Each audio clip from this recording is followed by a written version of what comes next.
നമസ്കാരം, ഞാൻ സുകുമാരി.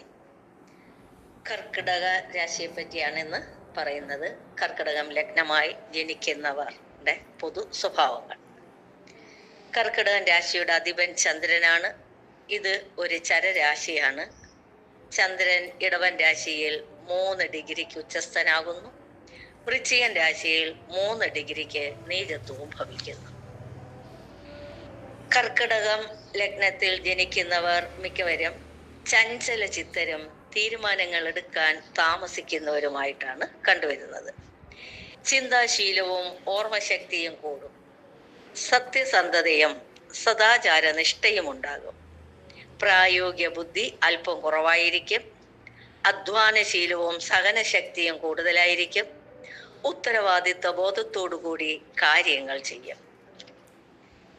പക്ഷേ അന്യരുടെ നന്മകൾ അംഗീകരിക്കുന്നതിലും അവരെ ബഹുമാനിക്കുന്നതിലും അത്ര താല്പര്യം കാണിക്കുകയില്ല. പ്രതിബന്ധങ്ങൾ ഉണ്ടായാലും ഏർപ്പെട്ട കാര്യത്തിൽ നിന്ന് പിന്മാറുകയുമില്ല. ഇടപെടുന്നവരോട് അല്പം അവഗണനയോടുകൂടി പെരുമാറുന്ന സ്വഭാവം മൂലം പലരുടെയും അതൃപ്തിക്ക് പാത്രമാകാം.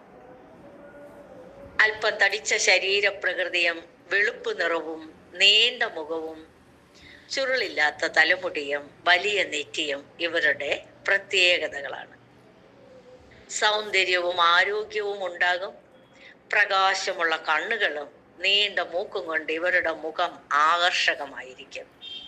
ആരോഗ്യം പൊതുവെ മെച്ചമായിരിക്കുമെങ്കിലും ജീവിതത്തിന്റെ ഏതെങ്കിലും ഘട്ടത്തിൽ ഹൃദയ സംബന്ധമായ അസുഖങ്ങൾ ബാധിക്കാവുന്നതാണ്. രക്തസംബന്ധവും ശ്വാസകോശ സംബന്ധവുമായ അസുഖങ്ങൾ ഇടയ്ക്കിടെ ശല്യപ്പെടുത്തും. വ്യവസായ പ്രവർത്തനങ്ങളിൽ കൂടുതൽ താല്പര്യം കാണിക്കും. തന്ത്രപൂർവം പ്രവർത്തിച്ച് നേട്ടങ്ങൾ ഉണ്ടാക്കും.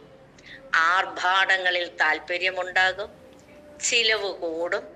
പരിസരങ്ങൾ വൃത്തിയായി സൂക്ഷിക്കും. ജീവിതത്തിൽ അടുക്കും ചിട്ടയും വേണമെന്ന് ആഗ്രഹിക്കും.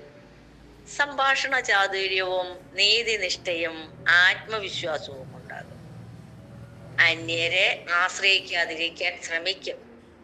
പൊതുകാര്യങ്ങളിൽ ഏർപ്പെട്ട് അംഗീകാരം നേടും. അന്യർക്ക് ഉപകാരം ചെയ്യാനും ചെയ്ത ഉപകാരത്തിന് അഭിനന്ദനം നേടാനും താല്പര്യം കാണിക്കും. ധാരാളം ശത്രുക്കളും ഉണ്ടാകും. അടുത്ത ബന്ധത്തിൽപ്പെട്ടവർ പോലും ചില കാലത്ത് ശത്രുത പ്രകടിപ്പിക്കാം. കുടുംബജീവിതത്തിൽ ചില അസ്വസ്ഥതകൾ ഉണ്ടാകും. വിവാഹത്തിന് താമസവും വരാം. വിവാഹത്തിന് ശേഷം ഇടയ്ക്കിടെ അകന്നു കഴിയാനിടയാകും. സഞ്ചാരശീലമുണ്ടാകും. ഒന്നിലധികം സ്ഥലത്ത് മാറി മാറി താമസിക്കും. ദൂര യാത്ര ചെയ്യാനിടയാകും. വിദേശത്ത് ജോലി ചെയ്ത് ധനം നേടും. സ്ത്രീകളായ കർക്കടക ലഗ്നക്കാർക്ക് ഭർത്താവിന്റെ വേർപാടു മൂലമോ അവഗണന മൂലമോ ക്ലേശിക്കാൻ സംഗതിയാവും. വിവാഹത്തിന് കാലതാമസമുണ്ടാകാം. ഒന്നിലധികം വിവാഹങ്ങൾ ഉണ്ടായെന്നും വരാം. ഈ ലഗ്നക്കാർ സന്താന ഭാഗ്യം ഉള്ളവരാണ്. സന്താനങ്ങളുടെ സ്നേഹവും സഹകരണവും മൂലം ജീവിതത്തിൽ വലിയ പല നേട്ടങ്ങളും ഉണ്ടാകാം. യൂട്യൂബ് ചാനൽ എല്ലാവരും സബ്സ്ക്രൈബ് ചെയ്യേണ്ടതാണ്. ഗ്രൂപ്പിലുള്ളവർ എല്ലാവരും ലൈക്കും സബ്സ്ക്രൈബ് ചെയ്യുക. നന്ദി, നമസ്കാരം.